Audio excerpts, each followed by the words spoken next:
Good morning everyone. तो अब आपका हुआ इंतज़ार ख़त्म। कैसा इंतज़ार? जो मैंने आपको अभी एक छोटा सा शॉर्ट डाला था कि मैं एक स्टोरी आपको बताऊंगी, मैं डॉक्टर कैसे बनी और कितनी मेहनत लगी उसमें। देखिए, डेंटिस्ट कोई बड़ा पोस्ट नहीं है लोगों के लिए, देखा जाए तो डेंटिस्ट बनना कोई बड़ी बात नहीं है, बट मेरे लिए बहुत बड़ी बात है। क्योंकि मैं एक छोटे से गांव रेपुरा जाट जो जिला मथुरा में स्थित है, मैं वहाँ पैदा हुई। वहाँ लड़कियाँ दैट टाइम पढ़ती भी नहीं थी, अच्छे स्कूल्स भी नहीं थे। और उस जगह मुझे नहीं लगता कि कोई एक सिंगल डॉक्टर भी होगा। वो जगह हमारे लिए ऐसी थी कि हमारी पढ़ाई भी उतने अच्छे से नहीं हो सकती थी। बट मेरे पापा ने उस गांव में रहते हुए इतनी अच्छी सोच रखी, उन्होंने अपनी बच्चियों को प्रोटेक्ट करा। उन्होंने अपने बच्चों को, 4 बच्चे हैं उनके, चारों बच्चे कैसे डॉक्टर बनाए। दादाजी थे वो किसान थे, और उनके भी जो पापा थे वो फिर भी एक स्वतंत्रता सेनानी में पुलिस थे। यहाँ पे जो अपने आगरा की जो सेंट्रल जेल है वहाँ पे वो वर्क किया करते थे। अच्छा, मेरे दादाजी मैंने देखे नहीं, मेरे पैदा होने से पहले ही वो एक्सपायर हो गए थे। वो नहीं जानते थे, उन्हें बस ऐसा लगता था कि खेत में काम करो और वो मेहनत करो, खाओ, और बस यही वो है। मेरे पापा बस यही सब मेहनत करते थे। कभी वहाँ से चारा काट के लेके आना है, कि कभी वहाँ से ये गाड़ी में ये लेके आना है, वो लेके आना है, बट पढ़ाई से रिलेटेड कोई भी अवेयरनेस नहीं थी। मेरे पापा लोग एक सरकारी स्कूल में पढ़ते थे दैट टाइम। अच्छा, बहुत जल्दी मेरे पापा की शादी कर दी गई। मेरे पापा, जब हाई स्कूल का रिजल्ट आया था, जब मेरे पापा की शादी हुई थी, और उस सबसे अच्छी बात कि हाई स्कूल में 30 बच्चे उस गांव के थे, उसमें सब फेल हुए थे और मेरे पापा इकलौते पास हुए थे। तो वहीं से मेरे पापा आगे पढ़ना चाहते थे, वो बहुत कुछ करना चाहते थे, पर दादाजी पैसे नहीं देते थे। सरकारी में जितना पढ़ना है गांव में पढ़ लिया, हाई स्कूल तक सरकारी तक स्कूल थे, उसके बाद कोई स्कूल भी नहीं था। अब पापा को बड़ी वो लगती थी कि मैं कैसे पढ़ूँ, मेरी शादी भी हो गई है, बड़ा ही उनके साथ कश्मकश सा चलता था। अच्छा, मेरी मम्मी भी बिल्कुल भी पढ़ी लिखी नहीं है, बट हाँ, उन्होंने इतना सपोर्ट किया है मेरे पापा को, इतना सपोर्ट किया है कि मुझे नहीं लगता कि कोई भी वाइफ इतना सपोर्ट कर सकती है। सी इज अ सोलमेट ना।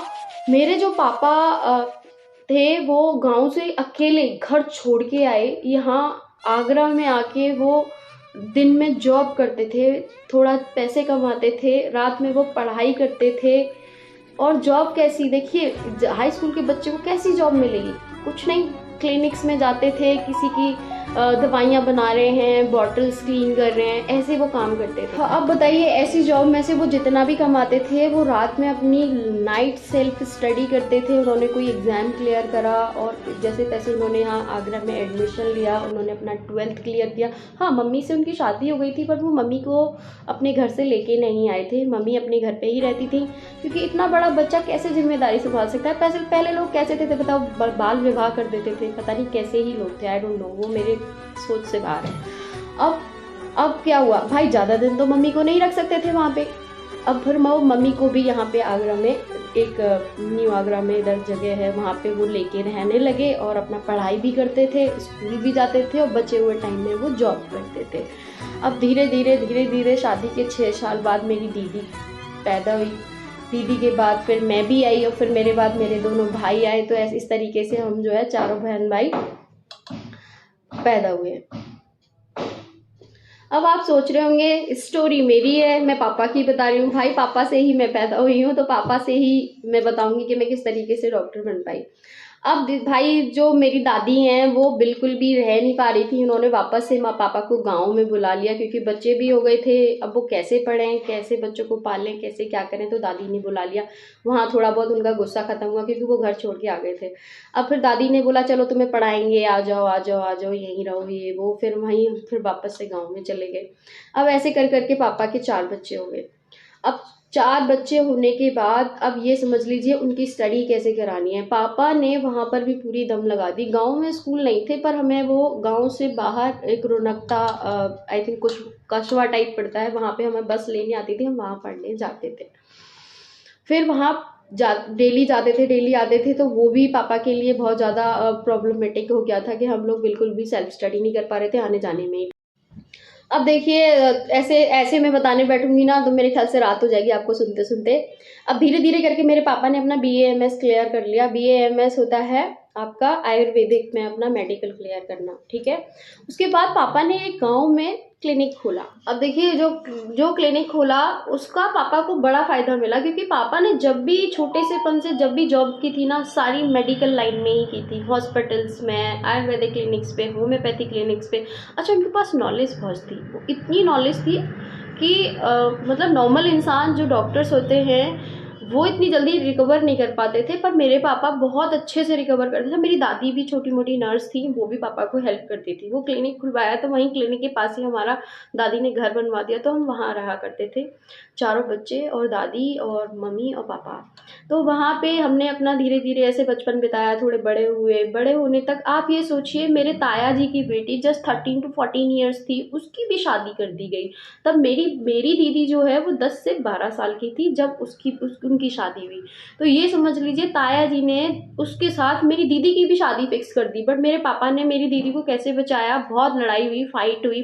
अब देखिए, अब उसका जो हमारी बहन थी ताया जी की बेटी, उसकी तो शादी हो गई। पापा उसको उतना नहीं रोक पाए, बट हाँ उसका एक अच्छा लड़का देख के उसकी शादी कर दी। उसी का कोई भाई था, मतलब जीजा का भाई या उसका देवर जो भी था, उन्होंने सोचा कि उसके साथ इसकी भी कर देते हैं। बट नहीं, मेरे पापा ने वहाँ उनको रोका। हालांकि उतनी उस टाइम पे चलती नहीं थी, पर पापा ने साफ मना कर दिया। वो लोग सारे जेवर ले आए थे, वो सारे चीज़ें ले आए थे, फेरे पाड़ने के लिए पूरे रेडी थी। बट मेरे पापा ने शादी नहीं होने दी, और मेरे पापा ने मेरी दीदी को वहाँ बचा लिया और आगे पढ़ाने का सोचा। वो तो बिल्कुल भी नहीं पढ़ी हुई थी, पर मेरी दीदी कंटिन्यूअसली पढ़ रही थी। अब धीरे धीरे ऐसे टाइम गुजरता गया। क्लिनिक से भी अब थोड़ा कंडीशन, मतलब पापा की कंडीशन ऐसी थी कि हम वो पढ़ा रहे थे। अब हमारे गांव में भी एक अच्छा स्कूल खुल गया था, तो वहाँ पर हम फिर, अच्छा था, मतलब बहुत ज़्यादा अच्छा नहीं था, बट हाँ हम हिंदी मीडियम के एक स्कूल में चारों पढ़ते थे। अब धीरे धीरे ऐसे करके हम 6 या 7th क्लास में, मैं 5th क्लास में आई। 5th क्लास में आने के बाद मेरी दादी ने एक क्लिनिक महावन में खोला। महावन भी मथुरा के आसपास ही आता है, दाऊजी महावन। वहाँ पर दादी का क्लिनिक अच्छा चलता था। दादी हमारे साइड ही रहती थी, तो दादी मेरी ज़्यादातर वो लेडीज़ों वाले वर्क करती थी, जैसे डिलीवरी एंड ऑल, ये सब उनकी बहुत ही अच्छी प्रैक्टिस थी। और उसके बाद वहाँ पे ही दादी मुझे लेके गई थी, तो मैं दादी के साथ वहाँ पढ़ने लगी, वहाँ 5th क्लास में। पर मेरी उतनी अच्छी पढ़ाई वहाँ पर भी नहीं हो पाई। वहाँ पे मैं सरस्वती शिशु विद्या मंदिर में स्कूल में पढ़ी, वहाँ पर 1 ही साल पढ़ पाई। तो वहाँ पे मेरी दादी को क्या है ना, एक बार क्या बोलते हैं, सांप ने काट लिया, तो वो बेहोश हो गई थी, और वहाँ मैं अकेली रहती थी। तो मैं अकेली अपनी दादी को, इतनी छोटी लड़की, अपनी दादी को बिठाल के अपने गांव लेके आई, और वहाँ पे फिर उनका ट्रीटमेंट चलाया। वो बहुत दिन तक, मैं अब उसके बाद दादी हमारी खैर बहुत ज़्यादा दिन चल नहीं पाई। फिर वहाँ पे हम मावन में नहीं गए, और फिर वहाँ का क्लिनिक बंद हो गया, और फिर दादी हमारे घर पे ही आ गई। अब दादी ने धीरे धीरे करके आगरा में एक छोटी सी जगह ली पापा के लिए, क्योंकि पापा का मन था कि वो वहाँ से निकल के इधर आ जाए, तो वो जगह लेके दादी ने डाल दी थी। तो अचानक से हुआ क्या कि मेरी दादी वो जगह देख के वापस जा रही थी आगरा से गाँव। तो वहाँ पर मेरी दादी का इतना भयानक एक्सीडेंट हुआ, कि मुझे तो लगता है कि वो, मतलब इसीलिए हुआ था। उनके यहाँ से कमर से ही पूरा बोन टूट गया, उनके जो रेट्स होते हैं वो पूरे ब्रेक हो गए थे, ब्रेन में चोट आई थी, और पैर जो है मतलब पैर भी मूव नहीं कर पाती थी, और वो कमर से खड़ी भी नहीं हो पाती थी। हिंदी में उसको कोलू बोलते हैं, वो भी टूट गया था। अब वो भाई उनका काफ़ी इलाज चलाया, पापा ने जितना अभी तक का सब इकट्ठा कर रखा था सब दादी के ऊपर लगा दिया। उनका ट्रीटमेंट में इतना पैसा लग गया कि भाई अब पैसों की इतनी कमी आने लगी कि समझ नहीं आ रहा था कि पापा क्या करें। पहले उतनी कहाँ कमाई होती थी, पहले कितना इनकम सोर्स हुआ करती थी लोगों की। अब पापा ने अपना धीरे धीरे, जहाँ पर भी वो क्लिनिक खुलवाया था आगरा में, वो भी पापा को सेल करना पड़ा, और बहुत ही सस्ते में पापा ने वो सेल किया, क्योंकि पापा को पैसों की ज़रूरत थी और दादी का इलाज भी कराना था। अब वो वहाँ पे पापा ने वो भी बेच दिया, और दादी का जो है इलाज भी कराया, और फिर दादी थोड़ा सा बैठने लगी, पैर भी हिलाने लगी।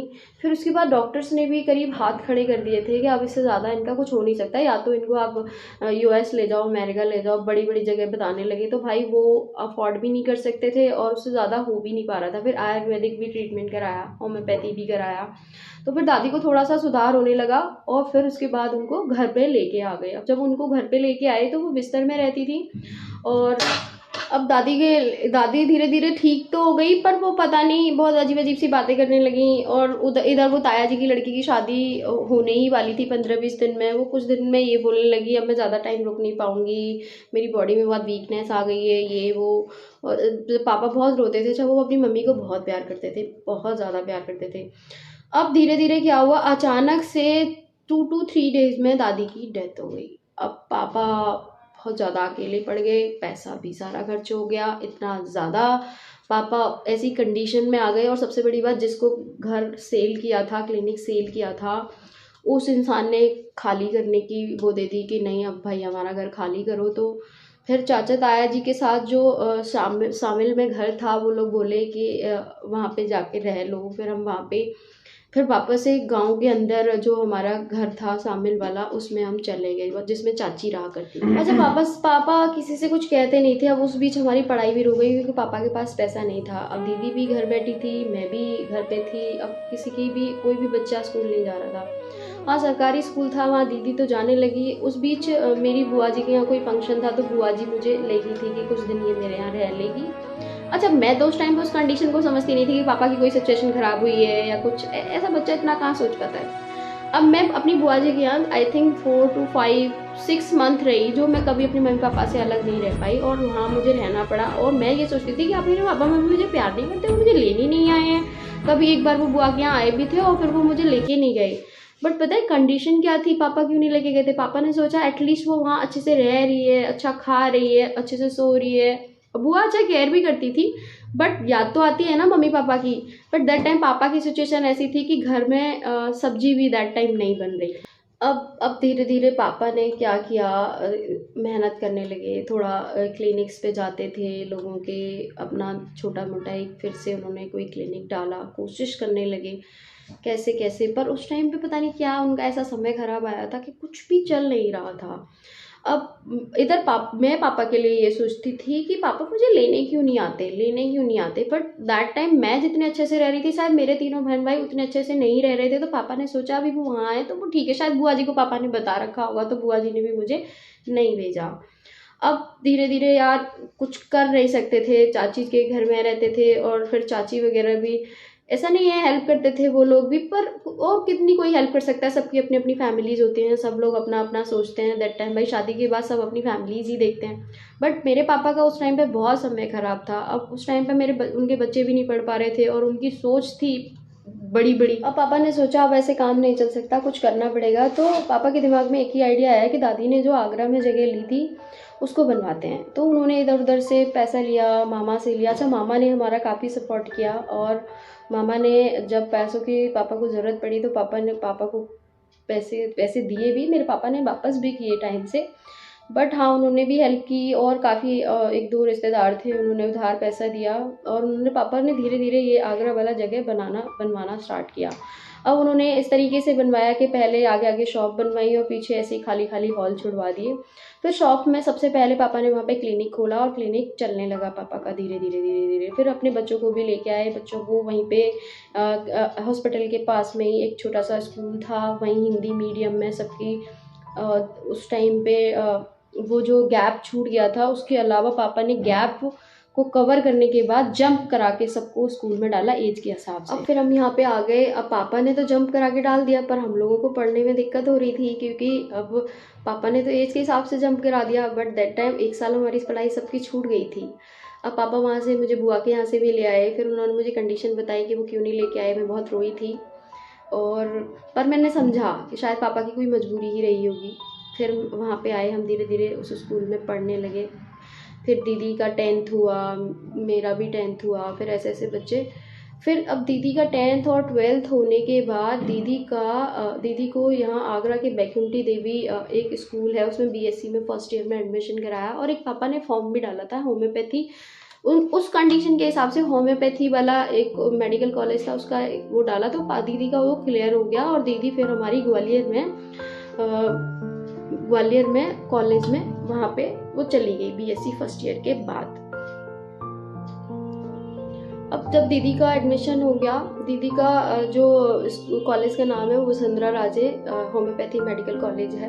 दीदी ने वहाँ से अपना होम्योपैथी क्लियर किया। पर दीदी जब शुरुआत में गई उसको इतनी प्रॉब्लम्स आई क्योंकि हम हिंदी मीडियम से पढ़े थे और हमें इंग्लिश, वहाँ पे सब कुछ इंग्लिश में होता है, पढ़ाया इंग्लिश में जाता है, टीचर्स इंग्लिश में बोलते हैं, तो बड़ी ही प्रॉब्लम होती थी। उसको जो है समझ ही नहीं आता था। फिर वो एग्ज़ाम देती थी तो उसका बहुत ख़राब एग्ज़ाम जा रहे थे, कभी कभी तो 0-0 नंबर लेके आती थी। वो बहुत ज़्यादा डिप्रेशन में आ गई थी। उसने आके बहुत रोई, पापा से बोला कि मैं नहीं पढ़ पाऊँगी, मेडिकल कॉलेज की पढ़ाई बहुत टफ होती है, ये वो।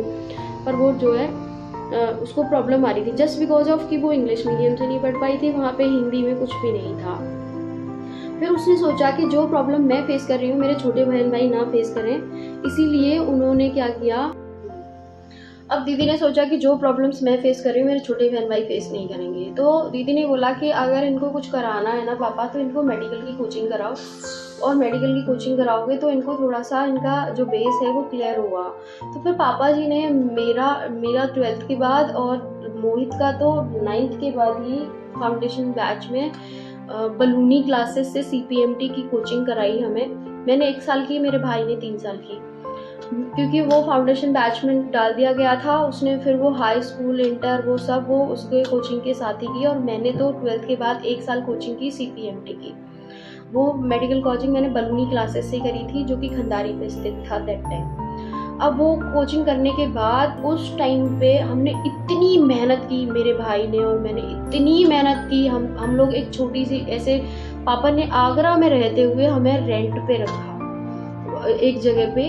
उन्होंने रेंट पे इसलिए रखा क्योंकि वहाँ पे घर का माहौल आपको पता है कि कितना टेंशन भरा होता है। जहाँ पैसे की कमी होती है ना, वो घर बहुत टेंशन भरा हुआ होता है।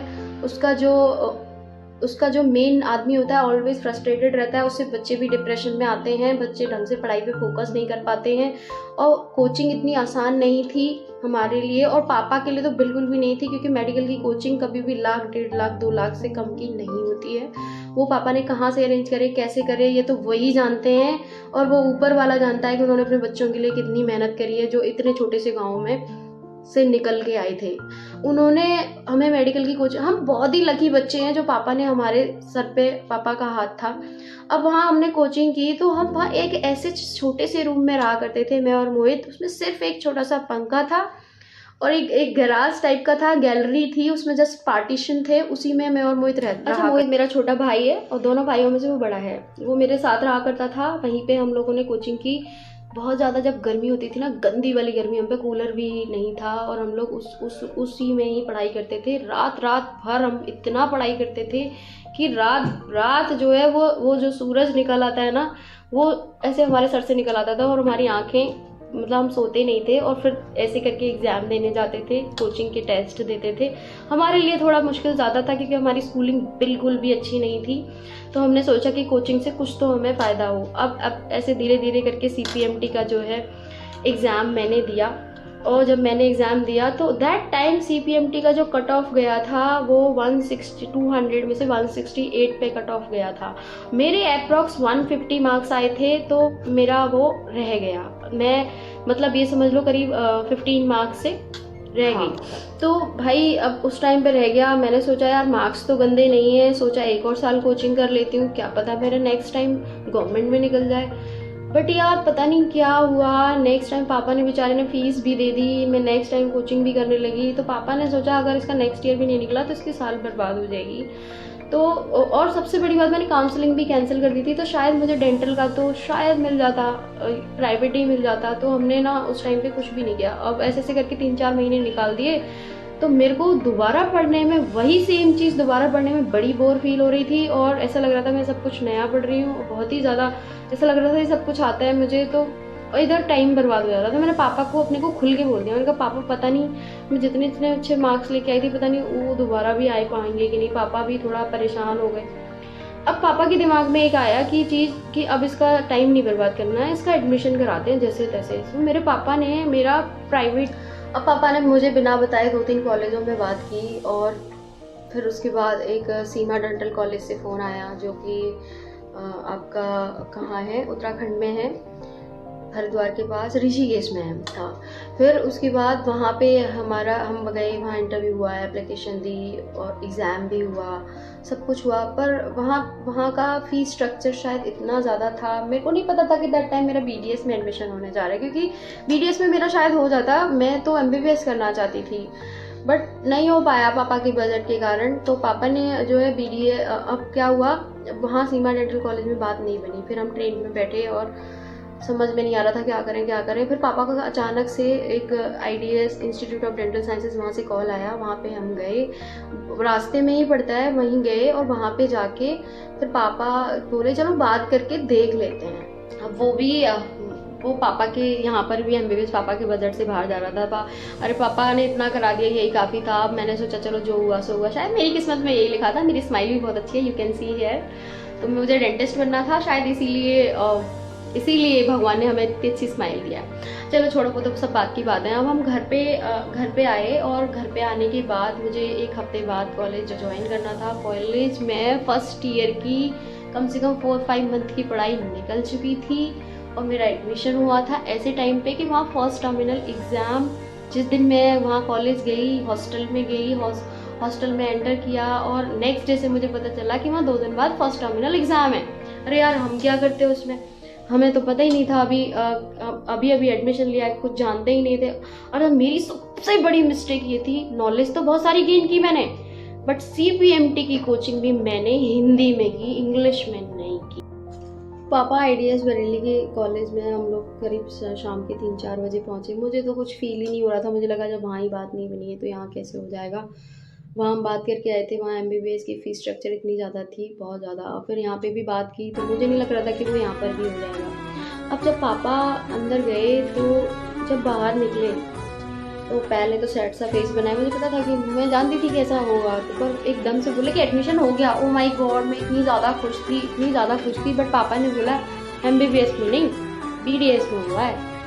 मैं फिर सैड हो गई। अब मुझे लगा कि यार ये 32 टीथ में 5 साल क्या पढ़ूंगी, 32 टीथ में मतलब मैं सोच रही थी कि 32 टीथ के लिए 5 साल में इंसान पढ़ता क्या होगा। वो तो जब अंदर गए कॉलेज में घुसे तब पता चला सिर्फ 32 टीथ के बारे में नहीं पढ़ा जाता है, पूरी बॉडी के बारे में पढ़ाया जाता है। सारी पोस्टिंग्स होती हैं, मेडिसिन की भी होती है, सर्जरी की भी होती है, सब जगह जाते हैं, TB वार्ड में भी जाते हैं, हर जगह हमारी पोस्टिंग्स होती हैं। और अब यार ये भी बिग मिस्टेक था। अब 1 हफ्ते बाद एग्ज़ाम थे, उस टाइम पे एनाटमी के कुछ हमारे बहुत फेवरेट टीचर थे, उनका नाम था, अरे यार मैं नाम कैसे भूल सकती हूँ उनका नाम, चलो जो भी है। वहाँ एक ही टॉपिक कराया गया था, पैरोटिड ग्लैंड, और जो सिर्फ मैंने इतने अच्छे से पढ़ा, मैंने पहले घर पे पढ़ती थी, फिर वहाँ जा कर के टैली करती थी, मतलब जैसे तैसे मैंने वही एक टॉपिक मुझे आता था और उसके अलावा तो कुछ आता ही नहीं था, क्या कर सकते थे उसमें। अब एग्ज़ाम हुआ तो उसमें वो 20 मार्क्स का एक ही क्वेश्चन आया था, पैरोटिड ग्लैंड। उसमें से मेरे 20 में से 19 मार्क्स आए थे, बाकी पूरे 100 में से 19 ही आए थे, क्योंकि उसके अलावा कुछ आता ही नहीं था। जो थोड़ा बहुत आता था अब कुछ कर नहीं सकते थे उसमें। अब धीरे धीरे क्या हुआ, फर्स्ट टर्मिनल में तो हम फेल हो गए। अब धीरे धीरे पढ़ाई को कवर कर रहे थे, मेडिकल की पढ़ाई इतनी आसान तो है नहीं है। अब हम तो सोच रहे थे कि 32 टीथ की बात है भाई, 32 टीथ की, तो यार अब इतने सारे सब्जेक्ट होते हैं, ये तो वहाँ जाके ही पता चला। But dentistry very very interesting, मुझे इतना अच्छा लगा। वहाँ प्रैक्टिकल वर्क इतना ज़्यादा होता है। वो कभी हम कार्विंग करते थे, टूथ बनाते थे और लैब में जाते थे, फ्रॉस्को लैब, कंजर्वेटिव लैब और आपका पैथोलॉजी लैब, आहा कितना मज़ा आता था। एनाटमी लैब में डेड बॉडी पे हम वर्क करते थे, डेड बॉडी पे वहाँ बड़े मज़े आते थे। फिजियोलॉजी लैब में हम ब्लड निकालते थे, बहुत मज़ा आता था, बहुत इंटरेस्ट से हम पढ़ाई करते थे। अब धीरे धीरे इनहेंस होने लगी चीज़ें। मुझे अपने काम में बड़ा इंटरेस्ट था, खास करके प्रैक्टिकल वर्क जो था। अच्छा, मेरा कुछ टीचर्स ने बोला कि इस लड़की का हैंडवर्क बहुत अच्छा है, तो ये सुन के मुझे बड़ा अच्छा लगता था कि मैं कुछ तो अच्छा कर रही हूँ। हैंडवर्क का मतलब होता है कि मैं प्रैक्टिकल में बहुत अच्छा करती थी। उसके बाद मेरे को मेरे सीनियर्स भी काम कराने लगे, जो सीनियर्स थे, जो हमारे से ऊपर जो सीनियर्स होते हैं वो भी अपना काम कराते थे कि मेरा ये काम। अब ऐसे कर करके धीरे धीरे हमारा फर्स्ट ईयर क्लियर हुआ। अच्छा, एक बात बताना तो मैं भूल गई, यहाँ पे कोचिंग में मेरी एक फ्रेंड पढ़ती थी, तृप्ति भारद्वाज, वो भी मेरे साथ ही गई, मेरे साथ ही उसका एडमिशन हुआ। जैसे जैसे उन्होंने बोला नहीं अंकल जी जहाँ एडमिशन कराएंगे वहाँ वो कराएगी, वो जहाँ जैसे मैं जाऊँगी वहाँ वो जाएगी। तो उसने मेरे साथ ही एडमिशन कराया, वही मेरी रूममेट थी। हमने फर्स्ट ईयर अपना ऐसे क्लियर करा। अच्छा, वो मेरे से थोड़ी स्मार्ट थी, और थी नहीं है, अभी दिल्ली में उसका क्लिनिक है, वो भी बहुत अच्छा क्लिनिक चला रही है। उसके क्लिनिक का नाम है टीथ एंड गम्स क्लिनिक करके है, और पार्टनरशिप में अपना क्लिनिक चला रही है। अभी शादी नहीं हुई, मेरी तो शादी हो गई। हाँ, वो भी मेरी बेस्ट फ्रेंड है। तो वहाँ पर अब कॉलेज में हम गए, कॉलेज में धीरे धीरे उसके भी न्यू फ्रेंड्स बने। अब मुझे वो बच्चों की तरह होता है ना कि फ्रेंड्स से जेलेसी हो जाना, इसके इतने सारे फ्रेंड्स हैं, सब इसको ही प्यार करते हैं, मेरे को प्यार नहीं करते। ऐसे ऐसे हम लोगों में फाइट होने लगी, और हम लोग ऐसे फाइट करते थे जैसे कि हस्बैंड वाइफ करते होंगे। और वहाँ से मेरी उससे फाइट हुई, तो फिर मैंने अपना रूम, अब मेरी उससे फाइट हो गई, तो फिर मुझे रूम चेंज करना लगा, मुझे रूम चेंज करना पड़ा। मेरी एक जूनियर थी सोनम सक्सेना, वो मुझे बहुत प्यारी सी लगती थी। मैंने उसके साथ अपना रूम शिफ्ट कर लिया, फिर मैं 2 साल उसके साथ रही। अच्छा, हॉस्टल का टाइम भी हमारा बहुत ही ज़्यादा अच्छा था। हमारे हॉस्टल का खाना बहुत अच्छा था। लोगों का ज़्यादातर हॉस्टल में खाना बिल्कुल अच्छा नहीं होता है, मेरे हॉस्टल का खाना बहुत अच्छा था। मेरे पापा ने मुझे इतने अच्छे कॉलेज में डाला, उसके खाने में बिल्कुल प्रॉब्लम नहीं थी। मेरे कॉलेज का नाम है institute of dental sciences Bareilly. अगर किसी को अगर डेंटिस्ट्री करनी हो तो मेरे उस कॉलेज में जाके करे जिस कॉलेज से मैंने किया है। वहाँ पे पेशेंट्स की भरमार है। कोई बच्चा अगर कॉलेज से आएगा ना, तो वो तुरंत जाकर अपना क्लिनिक भी खोल सकता है, अगर उसका वाकई हैंडवर्क अच्छा है और उसे इंटरेस्ट है पढ़ाई में या पेशेंट देखने में, तो वो बच्चा कुछ भी कर सकता है। मैंने किसी के यहाँ प्रैक्टिस नहीं करी, मैंने डायरेक्ट अपना क्लिनिक खोला और बहुत अच्छे से प्रैक्टिस की। मेरे पेशेंट्स मेरी बहुत तारीफ करते हैं, मेरी वीडियोज़ में जाके आप लोग देख सकते हैं।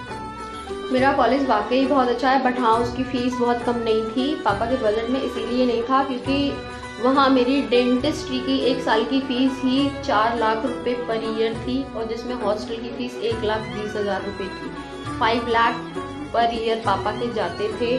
वो भी पापा ने कैसे पढ़ाया, मेरे ऊपर पापा ने एजुकेशन लोन लिया जो अभी तक पापा चुका रहे हैं। मेरे पापा ने बहुत मेहनत करी है, वो हमारी ज़िंदगी के हीरो हैं। अगर किसी के पापा हों तो ऐसे जो मेरे पापा हैं। हम अपने मेरे लिए वो भगवान हैं, और हम चारों भाई बहन उनको इतना ज़्यादा मानते हैं। वो हमारी इंस्पिरेशन है, मोटिवेशन है। पापा तो हो तो उन्हीं के जैसा, अदरवाइज सच बता रही हूँ, पापा को अगर किसी के भी पापा को कुछ सीखना है ना, वो मेरे पापा को आके मिले।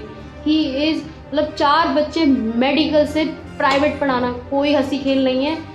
पापा ने कभी कोई प्रॉपर्टी इकट्ठी नहीं करी। इधर मेरी डेंटिस्ट्री चल रही थी, उधर मेरे भाई का भी ट्वेल्थ भी हो गया, और उसका फाउंडेशन कोर्स कंप्लीट हो गया। उसने एग्ज़ाम्स दिए, कर्नाटका के दिए, CPMT के दिए, BHU के, BMU के, बहुत सारे मेडिकल एग्ज़ाम दिए। तो जैसे तैसे करके उसके कर्नाटका वाले में 83 रैंक आया, जिसका उसका JSS मेडिकल कॉलेज में एडमिशन हो गया। मेरे पापा बहुत खुश थे।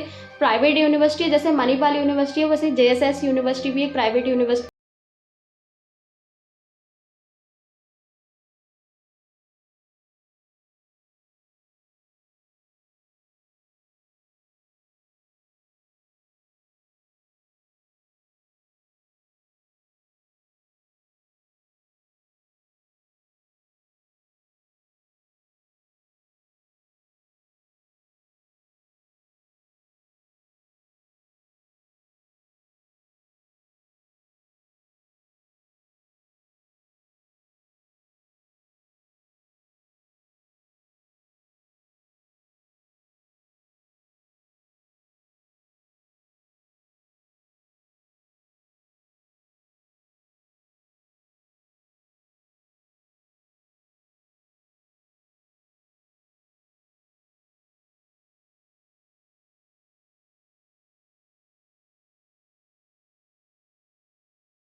मेरे भाई के साथ करीब 100 बच्चे आगरा से गए हुए थे। वहाँ पे उसका अपना इंडिया का बैच था। इंडिया की तरह ही पढ़ाई होती है, बट यहाँ की अकॉर्डिंग वहाँ पैसा कम खर्च होता है। तो वो वहाँ से अपना MBBS करके आया। MBBS करने के बाद उसने अपना FMGE भी क्लियर किया, जो बहुत टफ एग्ज़ाम होता है, जो MCI का एग्ज़ाम होता है। अगर वो क्लियर नहीं करते तो इंडिया में एलिजिबल नहीं होता है वो डॉक्टर। कहीं गवर्नमेंट जॉब नहीं कर सकता, कुछ नहीं कर सकता, कुछ भी नहीं कर सकता अगर उसका वो एग्ज़ाम। मेरे भाई ने वो एग्ज़ाम क्लियर किया यहाँ पे आने के बाद, वो भी पापा की मेहनत से।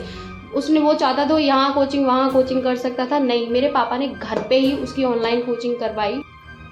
अब क्या हुआ भाई, देखो इस तरीके से सारे बच्चे डॉक्टर बन गए पापा का। एक्चुअली ये सपना मेरे पापा का था, जो एक छोटे से गांव में उन्होंने देखा था, जहाँ लाइट भी नहीं थी एक टाइम पे। लाइट भी जब हम पैदा हुए उसके बाद उस गांव में लाइट आई।